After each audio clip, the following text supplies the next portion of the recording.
지금 방송에서 제공하는 투자 정보는 투자 판단에 대한 조언입니다. 방송에서 제공하는 주식의 가치, 가격 상승 및 가격 하락에 대해서는 방송사에서 보장하지 않습니다.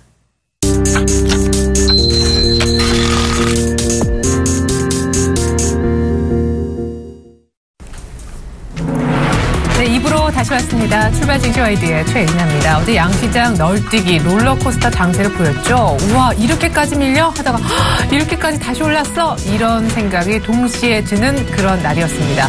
옐런 의장이 참 원래 눈치 없는 분이 아닌데 그렇게 미국 시장 고평가 얘기를 별로 주식시장에 오르지도 못한 이 시점에 해가지고 신고가는 아니었었잖아요. 약간 눌려있는데 발언이 나오면서 어제 중국 증시까지도 더 밀리면서 양시장의 저점을 한번 찍었었는데요. 코스피는 2060선대까지, 코스닥은 650선대까지 밀렸다가 양시장 모두 290선, 2090선, 그리고 670선 회복하면서 종가가 형성됐었죠. 코스피는 그래도 종가상 마이너스였는데 코스닥은 6거래일 만에 플러스로 마감이 되는 IT 부품주, 특별히 반도체 장비주가 많이 오르는 그런 특징을 보였습니다.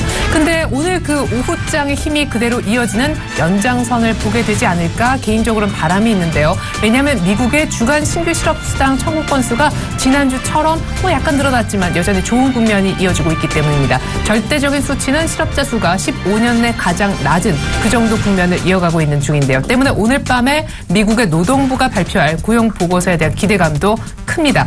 만약에 잘 나온다면 미국 금리 인상 등등 여러 가지 얘기가 있겠지만 일단은 결과가 안 나왔기 때문에 반등은 연장이 되겠지만 아마 확인 심리도 분명히 있을 겁니다. 오늘 금요일장이죠. 어버이날이기도 하고요. 때문에 제한된 반등 폭정도 기대해 보겠습니다.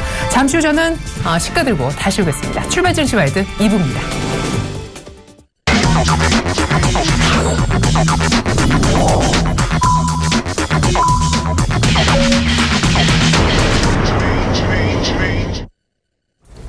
네, 5월 8일 금요일이고요. 어버이날이기도 합니다. 우리 시장 막 개장을 하고 있습니다.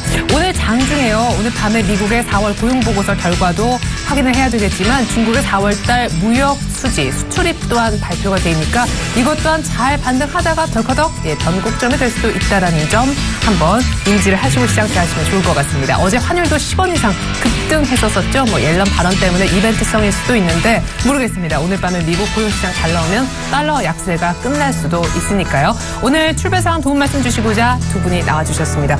오늘 생일이시네요. 샘플러스 예병군 멘토님하고요. 샘플러스 황민영 멘토님 나와주셨습니다. 안녕하세요. 예, 안녕하세요. 네, 자 생일째 되시는 예병군 멘토님 축하의 말씀을 드리면서 오늘 특별한 일은 없으신지 모르겠어요. 어버이날이시네요. 그죠? 생일이. 시가부터 분석 부탁드리겠습니다. 예, 일단 전체적으로 보면 이때 내추럴 엔터텍 때문에 많이 밀렸던 장이었습니다. 결과적으로 보면 여러 가지 요인들이 있었죠. 증시가 떨어진 것은 하나 때문에 요인이 발생하지는 않습니다. 내추럴 엔터텍 그리고 엔저 현상 그리고 전에 앨런의 발언 등 여러 가지 문제점들로 인해서 증시는 불안 장세 속에 있었고요. 안개가 계속 드리워진 그런 장이었습니다. 그런데 전일 오후부터는 오를 것이다라는 얘기를 충분히 해드렸습니다. 이유는 내추럴 엔터텍의 영향이 이제 거의 마감이 되는 시점이었고요. 결과적으로 그런 영향들이 또 외국인이 저가 매수세에 충분히 들어올 수 있는 장이었다. 그리고 신용 반대 매매 물량들이 많이 쏟아져 나오면서 신용에 대한 비율이 줄었다. 이런 것들이 바로 참고될 요인이었다고 볼 수 있는데요. 그러면서 오후장 들어와서 이제 상승폭을 만들어내는 그리고 코스피는 낙폭을 줄이고 코스닥은 상승장을 만들어내는 그런 하루였습니다. 반도체 쪽에 오른 이유도 있었죠. 결국은 삼성전자 이재용 부회장이 지금 반도체 쪽에 사상 초유의 금액을 투자하겠다는 얘기가 되면서 반도체 업황 그리고 전체적으로 보면 중국 관련주들이 많이 오른 그런 장이었습니다. 오늘도 역시 이런 부분들 좀 주목해 보셔야 되겠는데요. 아모레퍼시픽이 지금 재상장되는 날이에요. 그래서 오늘 시가에서 좀 눌림목이 들어온다면 충분히 공략해 볼 수 있지 않을까. 그저 말씀드리도록 하겠습니다. 네. 자, 일단 시가가 막 나오고 있는 것 같아요. 코스피는 약간 눌림, 그렇지만 2090은 지키면서 개장을 하는 분위기고, 코스닥은 어제 반등세가 이어지는 것 같은데, 예병훈 멘토님 출발 상황 놓고 간단하게 리뷰 들어봅니다. 예, 일단 전체적으로 보면, 외국인의 수급이 가장 중요한 그런 장이라고 볼 수 있겠습니다. 코스피 쪽에서 외국인이 조금, 그래도 계속 연일 좀 지속적으로 팔고 있는데요. 일부분은 선물에서의 움직임을 좀 살펴보자면 좀 다르게 해석할 수 있을 것 같습니다. 선물에서의 움직임은요, 외국인들은 상방향 쪽에 중장기적 포지션을 잡고 있습니다. 그렇기 때문에 이 외국인들의 오늘 현물 매도는 오히려 지금 저가 조정 시에 분할 매수할 수 있는 그런 찬스가 될 수 있으리라 보여지니까요. 그 점도 참고해 보시면 좋겠고, 아직은 실적에 대한 우려적인 부분들이 조금 나옵니다. 그런데 실적이 명확한 종목이라면 충분히 지금부터 분할 매수가 들어가셔도 충분히 뭐 저점 부분이라고 보시면 될 것 같고요. 선물에서 움직임이 아직은 상방향이다. 이거 꼭 좀 참고를 해보셨으면 좋겠습니다. 코스닥 쪽에서는 소폭 매도가 지금 나오고 있는데 외국인하고 기관이 나오고 있습니다. 근데 외국인 전일 코스닥에서 굉장히 많은 좀 매수가 들어왔어요. 그렇다면 오늘도 그 매수세는 저는 이어질 것이라고 보여지니까 그 점도 참고를 해보셨으면 좋겠습니다. 네, 어제 많이 밀렸었던 지배구조 이슈 때문에요. 삼성전자, 삼성그룹 쪽 지주 전환 안 한다는 소식이 급락했었던 제일모직이 일단 올라오고요. 내추럴 엔도텍은 오늘 또 하한가, 주가가 거의 한 8분의 1 토막 정도 나는 그런 수준입니다. 오늘 하한가 맞아서 17,850원. 오늘 특징주에서는 이 종목 특별히 언급은 안 하도록 하겠습니다. 업종별 흐름 얘기를 들어봐야 될 텐데요. 어제 통신주들도 전반적으로 부진했었고, 증권주가 약간 일부 종목 반등하긴 했었는데, 황멘토님께 업종별 분위기 전해 듣겠습니다. 네, 오늘 업종별로 한번 분위기 잡아보도록 하겠습니다. 일단 지금 시장에서는 결국은 이제 미국에서도 그렇지만 실적에 대한 모멘텀들이 있는 기업들 쪽으로 자금들이 몰리기 시작을 했습니다. 지금 IT 업종에서 본다면 이제 삼성 SDI의 경우에는 실적에 대한 우려감이 이미 해소가 된 상황이기 때문에 실적에 대한 기대감이 있거나 이미 이제 실적이 발표가 되고 나서 우려감이 해소된 기업들 쪽으로 수급들이 몰리고 있다 이렇게 말씀을 드릴 수 있겠고요. 삼성 전기와 삼성 SDI가 IT 쪽에서는 가장 좀 강한 모습, 각각 1% 정도대의 반등이 나오고 있습니다.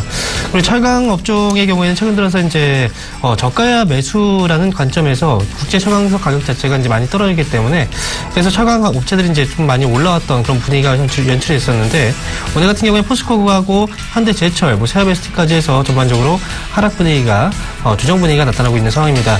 그다음에 조선업종의 경우에는 좀 다르죠. 일단 삼성중공업과 현대중공업 그리고 대우조선해양 빅3 업체들의 경우에는 현재 현대중공업과 대우조선해양은 각각 소폭의 이제 반등권에 나서고 있는 상황이지만 전반적으로 조선업종 그 업황 자체가 전망이 밝지 않습니다. 1분기도 그렇고 2분기, 3분기 언제 완벽하게 해소가 될지 이런 부분에 대해서는 아직까지 쇼크에 대한 우려감 때문에 주가는 쉽사리 움직이지 못하는 그런 분위기다 이렇게 말씀을 드릴 수 있겠고요.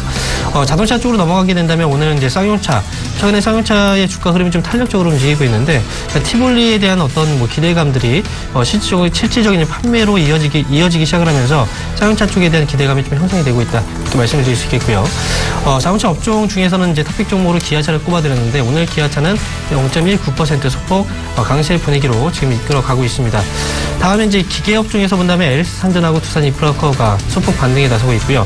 운수창고 업종에서는 이제 대한항공, 아시아나항공이 올라가는 반면에 에너지 업종에서 이제 주가 하락세가 좀 연출이 되고 있는 그런 분위기인데요.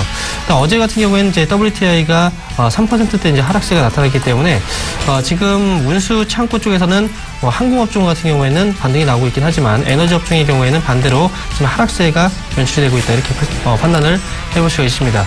그 외의 업종에서 본다면 일단 어제 증권주들이 강하게 반등이 나왔었는데 어제도 이제 방송에서 말씀드렸습니다. 증권주의 반등은 연속적인 추가적인 반등 흐름으로 우리가 파악하기보다는 일시적인 기술적 반등으로 파악을 해야 된다라고 말씀드렸고요. 오늘 증권주는 오늘 전반적으로 이제 소폭 약세 분위기로 출발을 해놓고 있는 상황입니다. 은행주하고 보험주 역시도 약보합권에서 거래가 되고 있고요. 그리고 건설주 중에서는 최근 들어서 삼성 엔지니어링이 오늘도 역시 이제 반등이 나오고 있는데 1.14% 정도대의 반등. 나머지 건설업종의 경우에는 소폭 약세 출발 이후에 조금씩 저점을 들어 올리고 있는 그 정도의 흐름이라고 파악을 해볼 수가 있습니다. 그리고 최근에 음식료 쪽에서는 CJ 제일제능의 흐름이 좀 좋았는데 오늘도 역시 2%대 좀 강세 분위기가 연출이 되고 있습니다. 네. 달러가 강세를 띄었죠. 미국의 고용지표가 좋게 나오면서요. 그 반대그룹으로 곧바로 상품 시장의 대표주인 유가가 빠졌었는데 그 타격이 그대로 좀 견조했었던 정유주 쪽에 여파가 드러나고 있는 것 같습니다. 잠시 후에 저희가 아모레퍼시픽 몸집 줄여서 재상장했는데 살펴드리도록 하겠습니다. 이번엔 수급을 한번 들여다보죠. 어제 코스피가 사실 플러스권으로 같이 올라서지 못했던 데는 외국인들이 많진 않지만 나흘 만에 매도로 돌아선 탓도 있을 텐데요. 예병근 멘토님, 오늘도 혹시 팔고 있나요? 예, 오늘도 여전히 수급적인 차원에서 보자면 외국인들은 매도 쪽으로 지금 가 있습니다. 현물 쪽에서는요, 매도 우위를 지키고 있는데, 선물 쪽에서 매수가 들어오고 있다는 점을 계속 좀 참고를 해보셨으면 좋겠습니다. 네. 아무래도 코스피 쪽에서의 어떤 실적 우려에 대한 부분들, 엔지에 대한 우려에 대한 부분들, 그런 것들이 수출주 쪽에 영향이 나오지 않겠느냐, 그런 생각들이 외국인들이 지배적으로 좀 하고 있는 듯 보입니다. 그래서 일단은 좀 차익 실현을 하고 있는 듯한 상황이 보이고요. 외국인들은 사실 밑에서부터 계속 매집을 해서 매수를 해서 끌어올린 상황이거든요.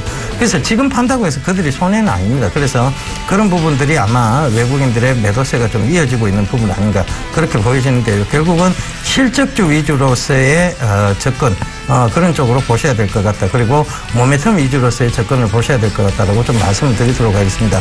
일단 외국인들은요, 지금 조금 성장 쪽에서 둔화될 수 있는 엔제와 관계된 수출주들 쪽에서의 매도 현상이 나오고 있는 듯 보입니다.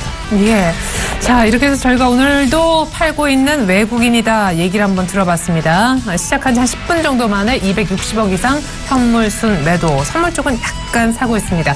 자, 이렇게 해서 2090선을 깨고 다시금 낙폭을 약간 더 벌이며 2080선 초반으로 떨어지고 있는 코스피와 반등세가 이어지고 있는 전혀 상반되는 코스닥의 개장 흐름 짚어드렸는데, 이번에는 외환시장 움직임도 알아보겠습니다. 유진투자 선물로 가죠. 소병아 연구원님, 안녕하세요. 네, 안녕하세요. 네, 어제 옐런 발언 때문에 미국의 앞선 고용지표에 부진에도 불구하고 어제 원달러가 10원 가까이 급등했었는데, 또 간밤엔 정말 주간 실업수당 청구 건수가 잘 나왔더라고요. 달러도 강세를 띄었다고요. 네, 일단 오늘 외환시장 미국 주간 실업 청구 건수 호조에 따른 미달러 강세 영향으로 오늘도 상승하면서 3월 50전 오른 1093원 30전에 장을 시작했습니다. 지난번 발표된 미국 주간 실업 청구 건수가 15년 만에 최저 수준을 기록하며 오늘 밤에 발표된 비농업 고용지표가 호조를 보일 것이라는 전망에 힘입어 달러원의 강세로 마감했습니다. 거기다 최근 상승세를 이어간 국채 수익률도 안정화를 보인 것도 달러와의 강세를 지지하는 모습이었습니다. 유로화는 1.12대로 다시 진입하였고 엔화는 119엔 중후반대까지 상승하며 마감했습니다. 이 영향으로 뒤로 엔데프시에서 거래된 달러원 1개월물은 4원 이상 급등하며 1,095원에 마감하는 모습이었습니다. 오늘 외환시장도 글로벌 외환시장의 흐름을 반영하면서 조금 더 상승세가 이어나갈 것으로 보고 있습니다. 상세로 시작한 환율은 오늘 밤에 발표되는 미국 고용지표 호조에 대한 기대로 인하여 추가적 상승세를 보일 것으로 예상이 되어지고 있고요. 거기다 최근 달러 매수에 적극적인 모습을 보이지 않았던 여기에 참여자들이 어제부터 대규모 달러 매수에 나서고 있는 것도 오늘도 달러 강세 여파로 추가적인 매수세를 이어나갈 것으로 보고 있습니다. 또한 어제 최 부총리 발언 영향에 대한 우려 발언, 환율에 대한 우려 발언 영향도 배수 심리를 유지할 요인으로 좀 작용이 될 것으로 보고 있습니다. 다만 5월 들어 20원 넘는 급등세를 보인 것과 어제 1,090원대에서 내고 물량이 강하게 유입되고 있는 부분들은 추가적 상승세를 제한할 요인으로 좀 보고 있습니다. 또한 수요일에 발표된 미국 ADP 고용지표가 부진한 결과를 보인 것도 오늘 발표되는 비농업 고용지표 결과에 대한 경계심을 어느 정도 자극할 것으로 보여 적극적인 매수 움직임은 좀 제한될 것으로 보고 있습니다. 따라 금일 외환시장은 오늘 밤 발표되는 미국 비농업 고용지표 결과를 기다리면서 1,090원 초중반대에서 추가적인 상승 움직임을 보일 것으로 예상이 되고 있고요. 금일 예상 레인지는 1,087원에서 96원 사이가 될 것으로 예상을 하고 있습니다. 민간 고용은 안 좋게 나오는데 주간 실업수당 청구 건수 나오면서 곧바로 분위기가 완전히 좀 펀더멘탈리 굳어지는 그런 모습입니다. 1,090원대는 올라섰는데 오늘 미국 노동부의 고용보고서 발표 내용에 따라 1,100원선 올라설 수 있는지 여부가 판가름이 날 것 같네요. 지금까지 유진투자선물 소병화 연구원의 분석으로 환시장 분위기 전해들었습니다. 감사합니다. 감사합니다.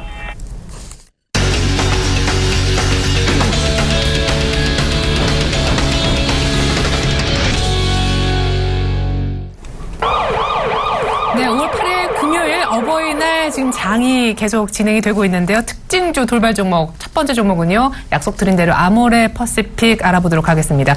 돌아온 황제주 300만 원대 종목이었는데 30만 원대가 됐습니다. 액면 분할을 하고 재상장 첫날 일단 약세를 보이고 있긴 하거든요. 혹시 이거 한번 사볼까 오늘 노리시는 분들이 많으실 것 같은데 일단 가격이 싸 보이기는 합니다. 그것이 이제 액면 분할의 정의가 되니까요. 예병근 멘토님 일단 아모레 퍼시픽 설명해 주시고 혹시 사도 괜찮은지 전략도 들려주세요. 예. 일단 아모레퍼시픽이 참 시장의 그 낙뢰는 좀 피해갔습니다. 결과적으로 보면 액면 불안 때문에 거래 정지가 있는 동안 시장은 급격하게 하락을 했는데 이 아모레퍼시픽은 희한하게 그 사이 거래 정지가 걸려 있으면서 시장의 낙뢰는 피해를 갔죠. 그러다 보니까 그 낙뢰를 피해간 부분을 반영을 받고 있는 듯 보입니다. 일단은 분명히 오늘 액면 분할이고 그다음에 개인들이 접근할 수 있는 쉬운 가격대까지 내려왔다라고 본다면 매수세가 쏠릴 만도 한데요. 결과적으로 보면 그 거래 정지 기간 동안 걸려 있었던 그 낙뢰에 대한 부분들을 조금이라도 피해를 좀 보고 가고 있지 않나 그렇게 보여집니다. 그래서 일단은 시가에서 눌림목이에요. 눌림목은 충분히 공략해 볼 만한 시점은 맞다라고 말씀을 드리겠는데 이게 그 낙뢰에 대한 부분 때문에 이거는 손절도 좀 감행을 하셔야 되는 그런 종목이 아니야. 만약에 예를 들면 이게 지금 4%대 가까이 하락세에 있는데 만약에 접근을 하셨다가 지금 만약에 오르지 못하고 계속 하락을 이어가서 6% 마이너스 6% 이상이 되면 그때는 손절도 감행하셔야 되는 그런 종목이다. 좀 말씀을 드리도록 하겠습니다. 지금 접근하는 것은 크게 무리는 아닙니다. 그런데 만약에 이게 빠진다면 6%대라도 손절은 좀 하셔야 돼요. 마이너스 6%대라도 손절은 좀 하셔야 되는 종목이고요. 결국적으로는 여기서 만약에 들게 된다면 그리고 플러스권 영역에서 즉 보합권 영역까지 올라오게 되면 그 이상 올라오게 되면 차익 실현도 생각해 보셔야 하는 단기적 관점으로 보셔야 되지 지금 중장기적 관점으로 보실 것은 아닌 것 같습니다. 왜냐하면 그 시장에 대한 부분들에 대한 우려가 지금 그대로 조금 반영이 되고 있는 거 아닌가 그렇게 보여집니다. 네, 내추럴 엔도텍이 문제를 일으키는 날 딱 그날부터 거래가 정지돼서 쭉 거래 정지됐다가 액면 분할로 거래 정지됐다. 오늘 재상장됐는데 지금까지 뭐 난리가 났었던 걸 다 혼자 피했다가 오늘 조금 충격을 흡수하는 날이다 하셨습니다. 그러면 지금 마이너스 4%로 시작하고 있는데 예. 일단은 사지 말까요? 손이 빠르지 않으신 분들은. 손이 빠르지 않으신 분들은 전혀 또 접근을 하시면 안 되겠죠. 이게 만약에 예를 들면 오늘 그 낙뢰에 대한 부분들을 이렇게 우려가 나와버리면 지금 기존에 들고 있던 분들도 너도 나도 차익 실현하게 되겠죠. 그러면 밑으로 쭉 빠져 내려올 수도 있는 상황이라서 이 부분은 조금 손이 빠르지 않으신 분들은 접근을 좀 안 하시는 게 맞을 것 같고요. 그리고 약속이 있으시거나 그런 분들은 철저하게 접근을 안 하셨으면 좋겠습니다. 트레이딩 관점에서 접근하셔서 단기적으로 수익을 좀 보시겠다고 하시는 분들은 지금 가격대가 크게 나쁘지 않지만요. 만약에 손이 빠르지 않으신 분들은 손절 처리가 안 돼요. 그렇다면 그것은 오히려 불리는 경우가 생기겠죠. 네네. 그렇다면 굳이 접근을 안 하셔도 되겠습니다. 예, NH엔터테인먼트 보겠습니다. 1분기 영업 손실이 났어요. 약세를 띄고 있고요. 지역난방공사가 어닝 서프라이즈 났습니다. 1분기 영업이익이 1년 전 같은 기간보다 100% 이상 늘어났는데 오늘 때문에 갭 상승했고 5% 이상 강세 계속해서 상승이 이어지고 있습니다. NH엔터 그리고 지역난방공사 황 멘토님이 짚어주시죠. 네, NH엔터테인먼트하고 이제 네오이지 인터넷에 대해서 말씀을 드릴게요. 네. 이번에 이제 네오이지 인터넷이 NH엔터테인먼트로 이제 피인수된다는 얘기가 나왔습니다. 바로 전날이었죠. 이제 네오이지 인터넷 지분 40.7%를 구주 매입과 제 3자 배정 유상증자 방식으로 NH엔터테인먼트가 이제 취득을 하기로 결정을 했다라는 거였고, 이번에 이제 이번 뭐 결정 자체가 사실 저는 뭐 그렇게 좋게는 보지 않습니다. 기본적인 입장에서 봤을 때는 당연히 인수를 하는 입장에서는 당연히 비용이 그렇게 지출이 되는 거기 때문에 지금 NH엔터테인먼트의 경우에는 지금 보유하고 있는 자산 자체가 그렇게 많지가 않아요. 네. 그럼에도 불구하고 이렇게 좀 무리하게 사업을 너무 확장시켜 나가는 게 아닐까라는 우려감이 좀 들고요. 이번에 네오이지 인터넷의 경우에는 이제 NH엔터테인먼트 쪽으로 피인수가 된다. 사실 오늘 주가가 이렇게 이제 호재가 또 떴다면 주가 좀 강하게 올라가는 게 맞는 건데 오히려 이제 주가가 상승 이후에 좀 빠지고 있습니다. 그 자체가 두 기업 간의 어떤 시너지 효과가 과연 크게 날 수 있을지 그 여부에 대해서 좀 판단이 시장에서 좀 우려스러운 목소리가 좀 들리는 것 같습니다. 저 역시도 지금 좀 NH엔터테인먼트에 대해서는 그동안 부정적으로 많이 말씀을 드렸었거든요. 네. NH엔터테인먼트는 원래 웹보드 게임 쪽 이제 사업을 영위하고 있었는데 그다음에 이제 온라인 쪽 모바일 쪽 게임도 역시 이제 같이 하고 있었죠. 그런데 자꾸만 이상한 뭐 새로운 사업 분야를 계속해서 이제 개척을 하려고 하는 그런 모습들이 나타나면서 과거의 모바일이나 온라인 게임 쪽에 대한 어떤 시세가 볼 때 같이 가지 못했던 그런 흐름들이 나왔었습니다. 그리고 그동안 많이 쌓아놨던 현금성 자산 자체도 그만큼 많이 쌓아놨음에도 불구하고 계속해서 유상증자라든지 계속해서 뭐 신주를 발행을 한다든지 그렇게 하면서 주주들에 대한 어떤 가치를 깎아먹는 그런 행동들을 많이 했었다는 거죠. 그러니까 주주 친화적인 어떤 경영을 하지 못하는 기업이기 때문에 저는 NH엔터테인먼트의 경우에는 지금 현재 시점에서는 보유하고 계신 분들이라도 당연히 매도의 관점으로 저는 말씀을 드릴 수 있고요. 반면 레오에이지 인터넷의 경우에는 당연히 이제 피인수설이 나왔다고 한다면 당연히 주가는 올라갑니다. 하지만 인수라는 기업 자체가 어디냐 이거에 따라서 좀 달라지겠죠. 네네. 그래서 NH엔터테인먼트가 인수를 한다. 시너지 효과 나중에 봤을 때 긴 그림상에서 봤을 때 나올 수 있긴 하겠죠. 하지만 지금 현재 시점에서는 좀 무리한 이런 이제 인수 이 과정 자체를 봤을 때는 시장에서는 좋게 판단하기 좀 어렵지 않을까 좀 그렇게 보고 있습니다. 따라서 레오에이지 인터넷 오늘 시장 안에서 접근은 좀 피하실 필요가 있겠다 이렇게 말씀을 드리겠고요. 많이 오르다가 좀 빠지네요. 네, 역시 이제 시장에서 반응은 좀 비슷한 것 같습니다. 이제 그리고 이제 지역난방공사에 대해서 말씀드릴게요. 네. 지역난방공사가 이제 올라가고 있는 그 이유 자체는 바로 1분기 실적입니다. 1분기 실적이 발표가 됐는데 이제 영업이익이 1,598억 원으로 지난해 전년 동기 대비했을 때 103%나 지금 증가했습니다. 그리고 이제 매출액의 경우에는 뭐 7% 정도 줄었고요. 뭐 순이익의 경우에는 152%의 증가세가 나왔습니다. 중요한 건 이제 순이익이죠. 얼마만큼 정말 돈을 가져가느냐. 순이익의 경우에는 152%의 증가폭 자체는 정말 이제 큰 폭의 증가세를 시현했다라고 볼 수가 있겠고요. 하지만 지역난방공사 지금 현재 주가가 이제 5% 정도의 반등이 나오긴 했는데 사실 그래요. 실적이 뭐 좋아지고 있다는 건 저도 이제 동의를 합니다. 그런데 지역난방공사의 계절적인 그 성수기 자체가 바로 지난해 4분기에서 1분기 쪽의 시점이기 때문에 이번 1분기 실적을 가지고 2분기하고 3분기에 대한 어떤 이제 뭐 긍정적인 요인을 가지고 긍정적인 전망을 통해서 이제 지금 자리에서 들어가기는 사실 좀 부담스럽지 않을까라는 생각이 들기 때문에 지금 현재 시점에서는 보유하고 계신 분들만 한번 추후의 주가 흐름을 조금 더 동향을 파악하시면서 수익 실현에 대한 관점에서 보실 필요가 있겠다라는 관점이고요. 그리고 이제 신규로 접근하실 분들의 경우에는 지금 자리에서는 따라붙지는 않으셨으면 좋겠다 이렇게 말씀을 드리겠습니다. 네, 지역난방공사 실적 호조에 강세를 띠고 있긴 한데 이제 앞으로의 어떤 개선세라기보다 이미 일단 확정된 뉴스에 지금 움직이는 거고 기대감이 이미 많이 오른 종목이라는 거 감안하셔서 투자하셔야 될 것 같습니다. 한국큐빅이라는 종목이 급등하는데 뉴스 읽어주는 남자 이것이 종목 수익으로 많이 연결된다라고 저희가 여러 차례 말씀을 드렸었습니다. 바로 그 종목 가운데 하나인데 오늘 뉴스 읽어주는 남자께서 나오셨기 때문에 바로 그 종목 리뷰 AS 곧바로 들어보도록 하겠습니다.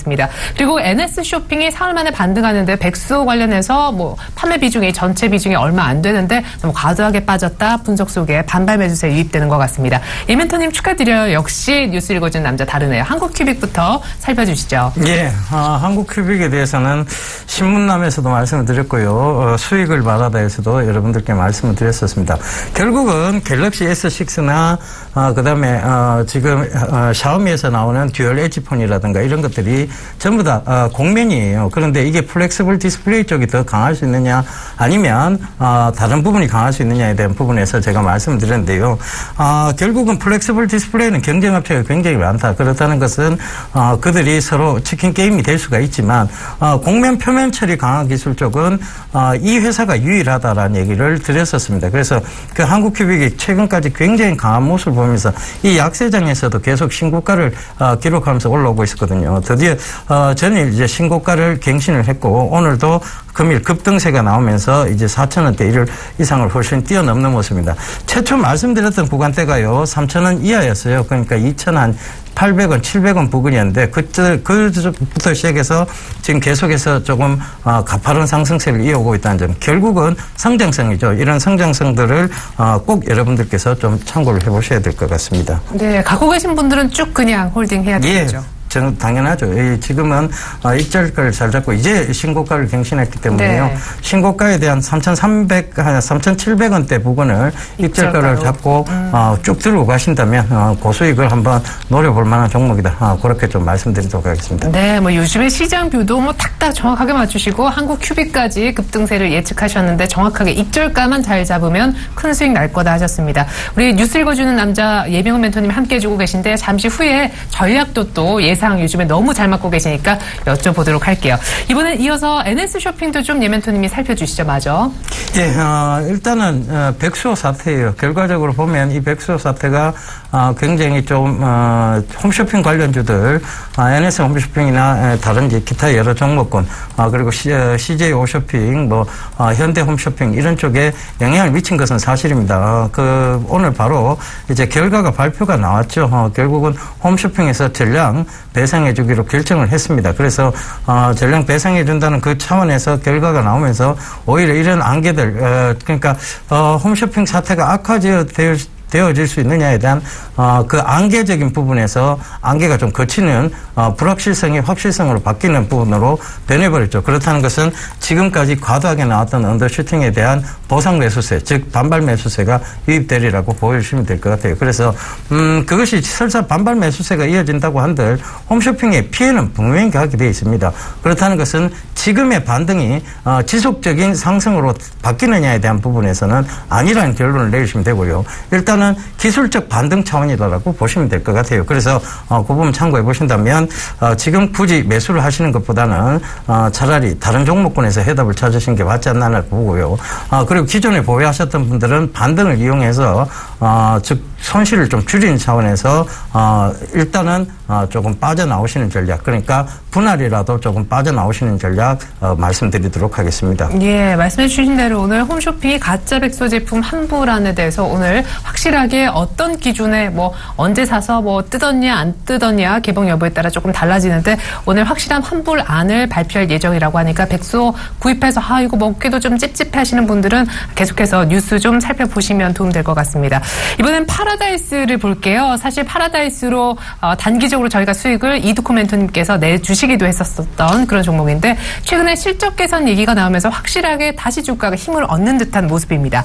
그리고 무학은 경쟁사 롯데칠성의 수나리 등의 이 소주 때문에 많이 좀 상대적으로 밀렸었는데 최근에 반등이 나오고 있고요. 제일모직이 어제 두 자릿수로 급락했었죠. 뭐 지주사로 전환 안 한다 그랬었는데 그렇게 빠진 것은 제일모직 가치를 감안했을 때도 너무 많이 빠진 거다 분석 속에 오늘 반등합니다. 세 종목 황 멘토님께 드릴게요. 네, 파라다이스에 대해서 먼저 말씀을 드리도록 하겠습니다. 사실 이제 파라다이스는 지난주에 금요일이었죠. 전반적으로 이제 카지노 업종에 대해서 한번 짚어드리면 분석을 해드리면서 파라다이스를 선호 종목으로 이제 꼽아드렸었습니다. 카지노 업체 오늘 같은 경우 전반적으로 다 분위기가 지금 상승으로 가고 있는데 파라다이스가 특히 좀 강하죠. 역시 이제 탑픽 종목으로 꼽아드렸던 종목이었고요. 오늘 3.9% 정도의 지금 강세 분위기 쪽에서 지금 파라다이스가 올라가고 있는 그 흐름 자체는 사실 제가 이제 파라다이스에 설명드릴 때는 충분히 디스카운트가 많이 되어 있고 순환매 속에서도 카지노 업종 쪽에서 특히 이제 외국인 전용 카지노 쪽에서는 다시 한번 시장에서 빛을 볼 수 있는 그런 이제 업종이다 또는 기업이다라고 말씀드렸습니다.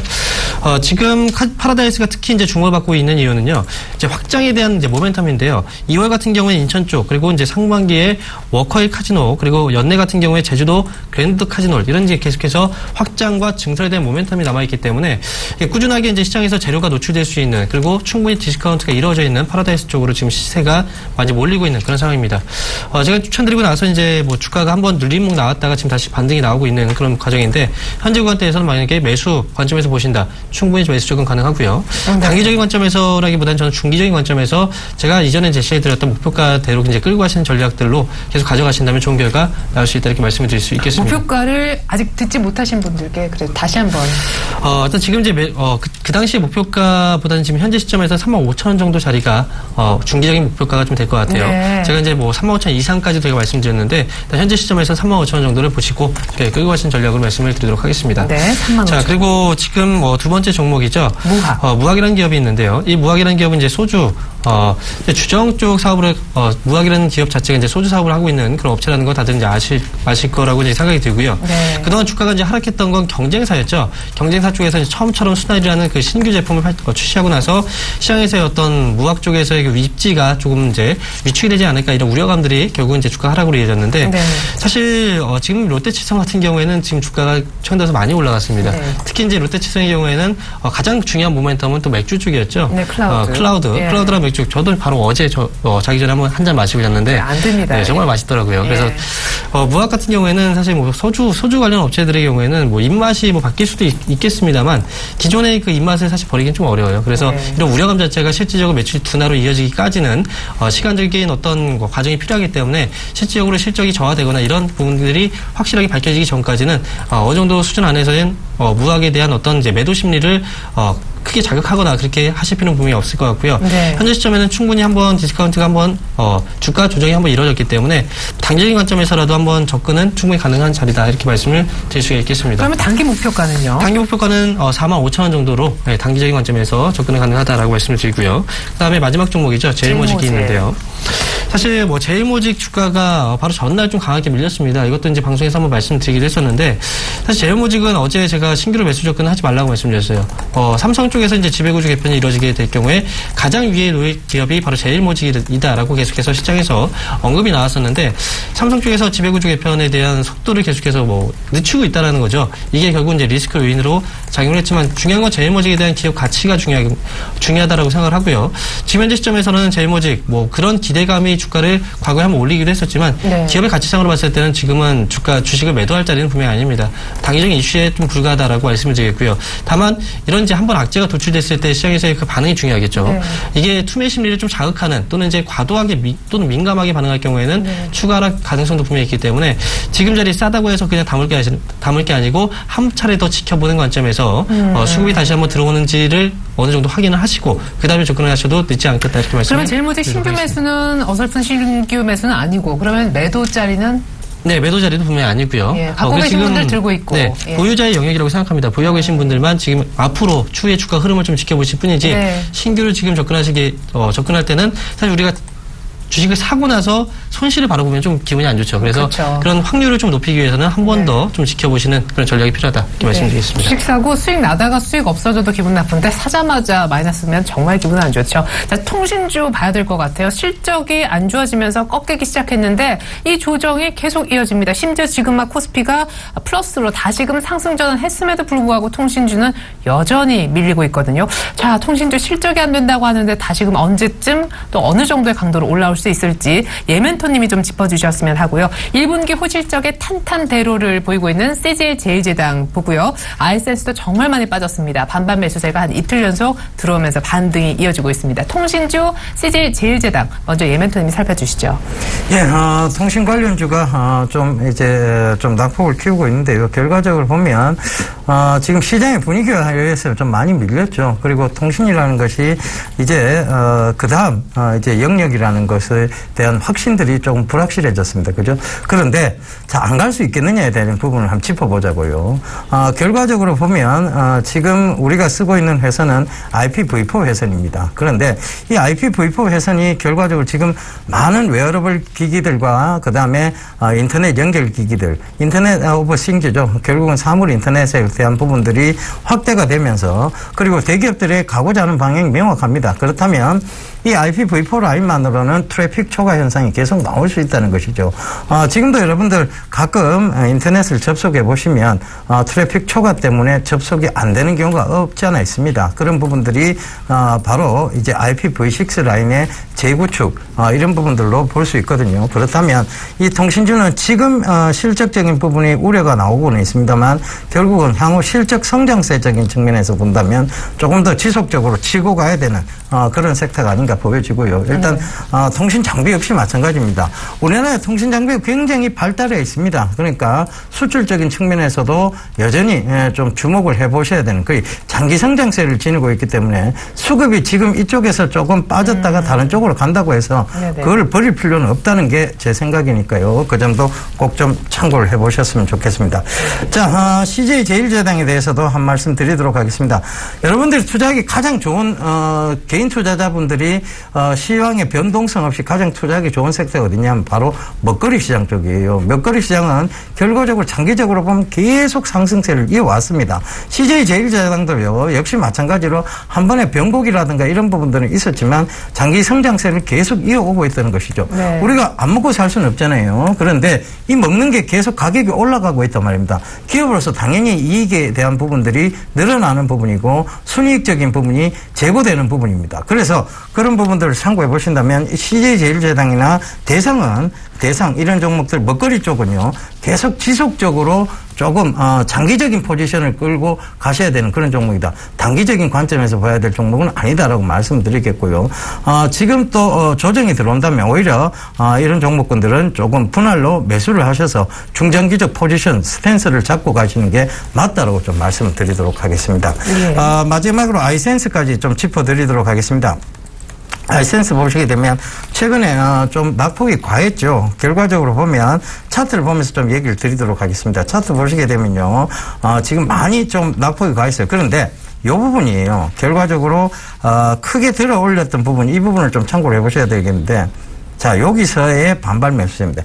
이 밑으로 구간은 어찌됐든 언더슈팅이라고 보시면 되고요. 박스권에서의 상단 부분은 59,000원대라고 보시면 될 것 같습니다. 이 45,000원하고 59,000원 사이에서 당분간 박스권 역할을 할 수 있다고 보신다면 지금은 오히려 접근해야 될 시기고 59,000원까지 올라오게 되면 매도해야 될 시점이다. 이렇게 58,000원 정도 보시면 될 거네요. 그죠? 예. 거기까지 올라오게 되면 매도해야 될 시점이다. 이렇게 보시는 게 맞을 것 같습니다. 네, 아이센스 가격까지 잘 잡아주셨네요. 통신주는 긴 관점에서 괜찮다. CJ제일제당도 역시 장기 투자에 적합한 종목이다라는 얘기 나왔습니다. 삼성 STS가 상당히 최근에 부진했었죠. 14일 한 일주일여 정도 남았나요? 보유예수 물량 풀릴 거다라는 것 때문에 약간 물량 부담, 투자자들 우려가 있었었는데 오늘 전 대표의 한 400만 주 정도 자사주 매입 얘기가 나왔습니다. 그 때문에 강세를 보이는 건지 삼성 STS 얘기를 좀 들어보고요. 뿐만 아니라 아모레퍼시픽이 지금 한 1% 정도 재상장 첫날 약세를 보이고는 있는데 낙폭을 줄여주고 있기 때문에 아까 예 멘토님께 한번 여쭤봤었는데 황 멘토님께도 아모레퍼시픽 한번 봐달라고 여쭤보고 싶네요. 삼성 STS 얘기부터 들어보겠습니다.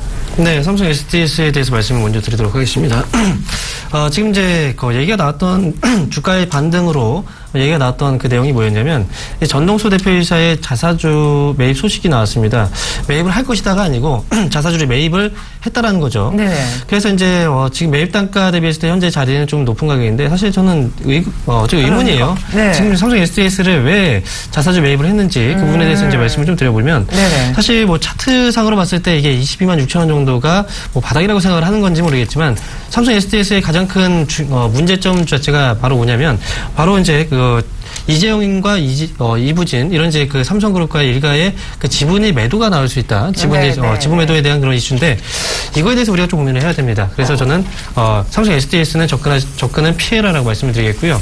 그다음에 아모레퍼시픽 말씀드릴게요. 네. 아모레퍼시픽은 일단 결론은 뭡니까? 사도 된다 안 된다 쪽에서 사면 안 된다라고 말씀드린 거죠. 동일하네요. 네. 예. 네, 그리고 아모레퍼시픽의 경우에는 지금 당연히 사면 안 된다는 관점에서 말씀드리겠고요. 지금 리스크가 너무 큽니다. 이거 굳이 지금 자리에서 매수할 필요가 없고 좋은 종목 많습니다. 굳이 시장에서 이렇게 관심이 집중되고 있고 그 다음에 또 관심이 집중된 만큼 실망도 또 커질 수 있는 이런 종목에 대해서는 접근을 피하실 필요가 있겠고요. 시장 지금 전반적으로 나쁜 상황이 아니기 때문에 더 좋은 종목으로 종목 선택을 하실 때 좀 더 신중하게 선택하실 것을 말씀드리도록 하겠습니다. 네, 확실히 오늘 조금 코스피는 방향을 못 잡는 모습입니다. 빨간불이 들어왔다 꺼져서 다시 파란불 왔다 갔다 하고 있는데 한 2090선 정도 중심의 등락이고요. 코스닥은 어제 힘이 막판 힘이 그대로 이어지면서 지금 676.97 정도까지 올라와 있습니다. 큰 폭의 반등은 아니지만 코스피 대비해서 힘이 조금 더 낮다라는 정도인데요. 이제 두 분께 전략을 좀 여쭤보도록 하겠습니다. 사실은 주 초반에 이미 분위기가 좀 험악할 때부터 예멘토님은 주 후반에 가면 한번 살 타이밍이 올 거다 했는데 어제 오전장이 그러했었었고 일단 그 물량 그대로 가져가면 되는 건지요? 예. 일단 코스닥 쪽에서 먼저 좀 말씀드릴게요. 네. 제일 관심이 많으실 것 같으니까. 그렇죠. 예, 690선까지는 무난하게 상승하리라 보여집니다. 그래서 반발 매수세가 유입되더라도 690선까지는 올라올 수 있는 그런 장이다 말씀드리겠고요. 조금씩 안개가 거쳐지고 있죠. 그래서 그런 부분들을 보시더라도 코스피 쪽도 당연히 같이 올라올 수 있는 장이다. 그래서 상승장을 좀 예상해 보도록 하겠습니다. 명확한 이유는요. 과도한 언더슈팅에 대한 반발 매수세입니다. 결과적으로 우리 장이 지속적으로 꺼지기 위해서는요, 악재가 겹치는 데다가 우리 장에 큰 악재적 요소가 있어야 돼요. 그리고 트리거 현상이 있어야 되는데 트리거 현상 없었습니다. 그다음에 또 하나 문제는 뭐였느냐 하면 지금 돈이 갈 곳이 없죠. 결국은 주식시장을 다시 몰릴 수밖에 없다는 거 참고해 보신다면 욕심 많은 신용 물량을 털어낸 코스피 코스닥 저는 반발 매수세 이후로 충분히 다시 올라올 수 있다라고 여러분들께 강하게 좀 말씀드리도록 하겠습니다. 네, 특별히 코스닥은 690선까지 반등이 가능하겠다라고 얘기하셨는데, 그럼 황 멘토님은 코스피 쪽의 반등세가 어느 정도까지 나올 수 있는지 그 얘기 좀 해주셨으면 좋겠는데, 당장 오늘 조금 코스피가 주춤하는 이유가 고용보고서가 안 나와서일까요? 일단 고용보고서에 대한 문제도 분명히 있습니다. 네. 하지만 이제 중요한 건 이제 코스피 시장에서 보통 이제 주가가 이제 상승했을 때 그 상승에 대한 그 하락폭이 거의 기준이 되는 점이 있습니다. 보통 이제 상승의 거의 절반 정도를 되돌리고 가죠. 네. 그런데 이번에 이제 그 코스피 지수의 하락 자체가 좀 당연적으로 좀 많이 낙폭이 컸었어요. 그래서 상승폭에 대한 50%뿐만 아니라 62% 지점까지 깨고 내려왔기 때문에 네. 이번 시장에 대한 뭐 투매가 어느 정도 마무리되고 다시 한번 반등이 나오게 된다면 일단 뭐 상승에 대한 관점에서 본다면 이전 고점 정도 자리인 2180포인트 정도 때까지 일단 다시 한번 재차 반등에 대한 가능성이 있다, 이렇게 말씀을 드릴 수 있겠고요. 이전 고점까지요? 네, 이전 고점 자리까지 이제 네. 반등을 보고 있고요. 그다음에 이제 뭐 고용보고서에 대해서 말씀을 하셨는데, 사실 저도 이제 고용보고서에 대해서 초점을 맞추고 있습니다. 바로 전에 이제 발표됐던 ADP 고용보고서에서는 이미 이제 쇼크가 확인이 됐었습니다. 그죠? 예. 그런데 ADP 고용보고서가 지금 고용보고서가 발표되기 한 2거래 전에 이제 나온다고 해서 좀 신뢰도가 높다라고 얘기를 하지만, 사실 ADP 고용보고서가 실질적으로 고용보고서하고 맞췄던 적 자체가 그렇게 많지는 않아요. 정말 잘 안 맞아요. 네, 정말 잘 안 맞는데 큰 흐름상에서 맞겠죠. 그래서 이번에 이제 고용보고서는 예상외로 이제 서프라이즈가 나올 수도 있다라는 관점에서 우리가 본다면, 사실 우리가 해석을 할 때 또 이렇게 봐야 됩니다. 고용보고서를 어떻게 해석하느냐에 따라서 주가의 방향성이 달라질 수가 있어요. 네네. 예를 들어서 고용보고서가 좋게 나오게 된다면 단기적으로 주가 상승의 호재가 될 수 있습니다만, 앞으로 그 이후의 주가 흐름에 대해서는 또 부진한 모습이 또 나타날 수 있다는 거죠. 왜냐하면 금리 인상에 대한 우려감이 있기 때문에. 하지만 뭐 일부 소폭 하회하는 그 실적이 수치가 나오게 된다면 시장에서의 반응 자체는 초반에는 분위기가 좀 좋지 않을 수 있지만 그 이후에 다시 한번 재해석이 나타나게 되면서 주가는 또 장기적으로 상승으로 또 길게 올라갈 수 있기 때문에, 이런 부분에서 본다면 제가 이제 뭐 쇼크가 먼저 둔화가 나올지 아니면 또 서프라이즈가 나올지에 대한 부분은 이미 이제 금요일 날 우리나라 시장이 끝나고 나서 결정이 되기 때문에 그 점을 고려한다면 지금 자리에서는 어떤 방향 자체를 예측하지 마시고 오늘 자리는 조금 여유를 갖고 좀 쉬어가는 그런 전략이 필요하지 않을까, 이렇게 보고 있습니다. 네, 개인적으로 4월 고용보고서 비농업 부문 고용 증가세가 한 예상치 정도 아니면 약간 웃도는 그 정도만 나와줬으면 너무 좋게 나오면 또 금리 인상 얘기 나올 거니까요. 너무 안 좋게 나오면 또 실망할 거니까 일단 뭐 뚜껑을 열어봐야 해석이 될 것 같습니다. 자, 예병근 멘토님이 사실 오늘 이 시간에 출연하시는 바람에 지금 뉴스 읽어주는 남자 보충 강의를 못하고 계세요. 오늘은 언제로 시간이 미뤄지나요? 예, 10시 10분부터 해드리도록 하겠습니다. 10시 10분부터 11시 30분까지요. 신문 읽어주는 남자 보충 강의를 해드릴 테고요.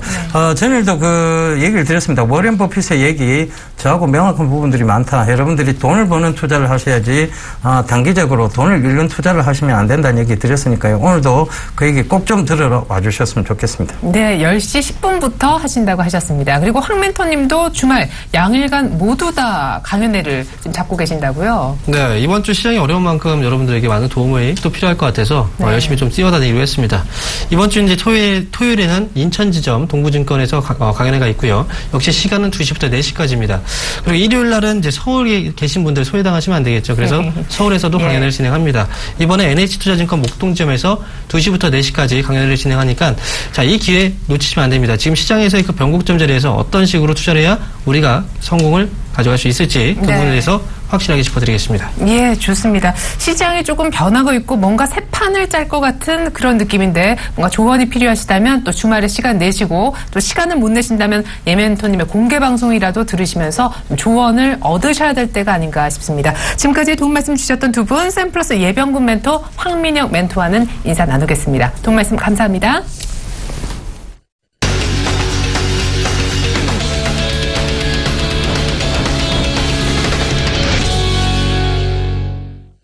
네, 코스피는 좀 밀리고요. 약간요. 코스닥은 올라옵니다. 일단 혼조 양상으로 치닫고 있는데 증권사들은 어떤 전략을 세우라고 말하고 있을까요?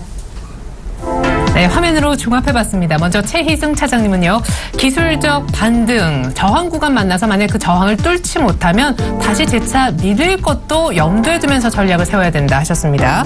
자, 정영훈 팀장님은요. 증시의 가격 조정, 일단 급하게 많이 밀리는 급락은 일단락이 된 것 같은데 대기 매수세가 지금 슬슬 유입이 되면서 반등 국면이 나오고 있다 하셨습니다.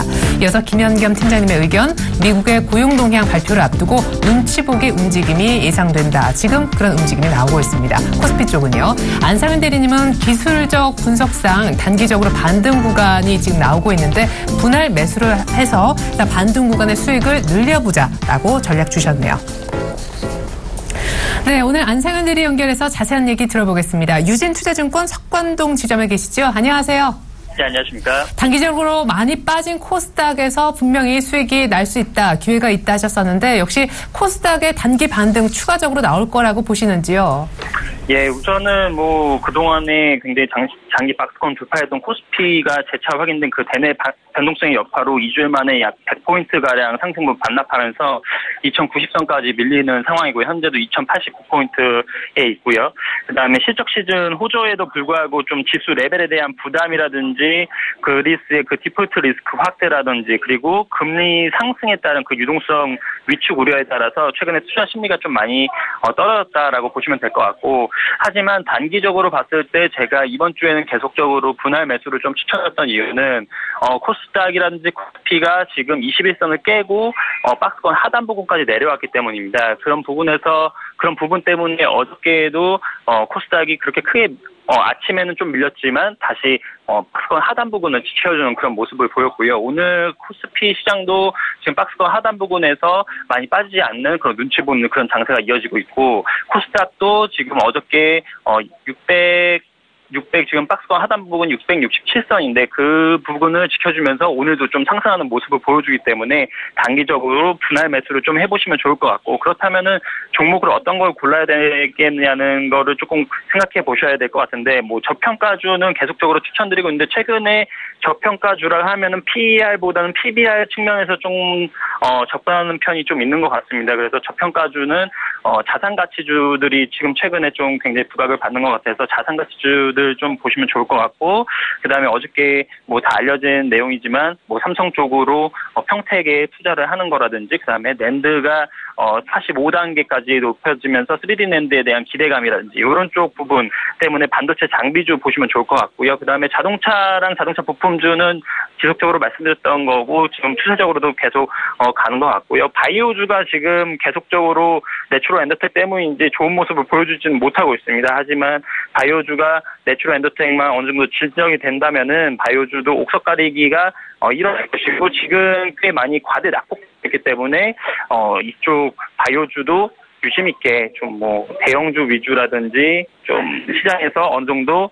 그런 컨빅션이 있는 그런 종목들 보시면 좋을 것 같습니다.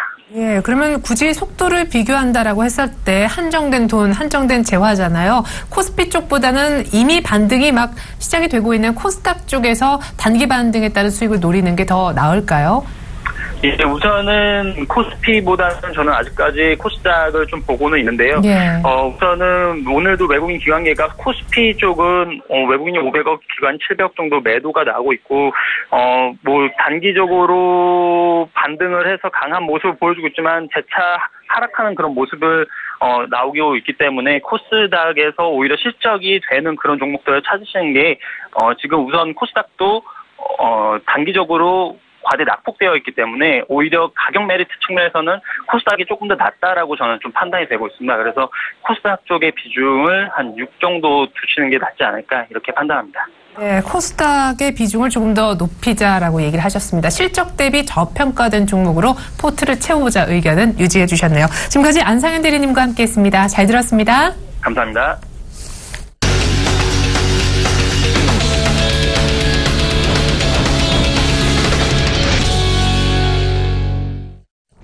네, 선물시장 맥점 짚어주시는 분 연결하겠습니다. 샘플러스 손석빈 멘토님 안녕하세요. 네, 안녕하세요. 네, 왜 이렇게 오래간만인 것 같죠? 왜냐하면 쉬시는 동안 지금 시장이 완전히 급변했습니다. 뭐 외국인들 선물을 10,000개 이상 이렇게 팔기도 했었는데 어제 장중에는 260개는 줄 알았습니다만은 다행히 밑꼬리를 달아줬더라고요. 현재 시장 관점에서 선물 파생으로 봤을 때 전략상 여전히 하방 쪽을 조금 더 염두에 줄 필요가 있는지 오늘은 수급은 생략하고 전략 얘기만 추려서 들어보겠습니다. 네.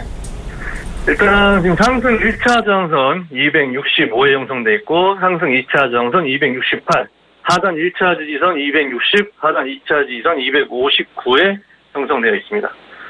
일단 오늘까지는 하방을 바라봐야 될 장세입니다. 현재는 하단 1차 지지선까지는 매도를 봐도 충분한 장세이며 오전 중에 강하게 매도로 따라붙어도 좋으나 오후장에는 중간중간 반등 시도 및 매도 물량들 청산 하는 물량들이 출현 예정이기 때문에 이 점 유의하시면 되겠고 일단 다음 주 월요일 주목할 점을 미리 말씀드리자면 반등이 최대 265까지 올 수 있는 장이며 오늘과 월요일 시장에서 일봉 종가를 265 이상 올려놓고 마감을 하면 하방 조정 장세가 끝났다고 확실히 판단해도 되나 그 이하 가격이면 좀 더 하방 조정 장세를 연장할 수 있습니다. 일단 지금 수급적으로 현재 외국인이 양매수를 좀 잡고 있는데 푼 양매수의 푼 매수 위주 우위죠. 일단 지금 외국인 선물 순방향 주목하시면 되겠고 일단 262 부근까지 내려가면 그때부터는 강매도로 좀 추격을 해도 좋은 장세이며 10시 15분 가격이 262.60 이하이면 이 또한 매도 시점입니다. 일단 지금 외국인들이 선물 순매수 지금 약순 매수를 띄고 있는데 이렇게 잠깐 반등 올라왔을 때 매도를 잡고 오늘 오전장에 최대 260까지 매도로 쭉 오전장에는 매도로 계속 거래를 하시는 게 수익 내시 굉장히 유리한 시장입니다. 오후장에는 매도로 거래하기보다는 오후장에 조금 조심하시면서 포지션 청산하시고 좀 관망세 위주로 좀 거래하시는 게 유리하시고 오전장에 계속적으로 좀 매도 거래를 하시는 게 유리하시고 오전 10시 15분 260.60 이하이면 무조건 매도로 같이 추격해서 따라붙으시면 수익 내시 굉장히 유리한 전략이 되겠습니다. 네, 오늘 오전장은 매도, 오후장에는 일단 관망이 더 편하겠다. 매도하실 분들은 오전장에 아주 짧게 매도하신다. 이렇게 생각하시면 좋을 것 같습니다. 한 30분 정도 뒤 지수 보시고 결정하셔야 될 것 같고요. 월요일이 됐든 265 이상 종가가 형성이 되면 그때는 조정이 끝나는 것이다. 라고 예고도 해주셨습니다. 지금까지 샘플러스 손석빈 멘토님께서 선물시장 맥점 짚어주셨습니다. 잘 들었습니다, 멘토님. 네, 감사합니다.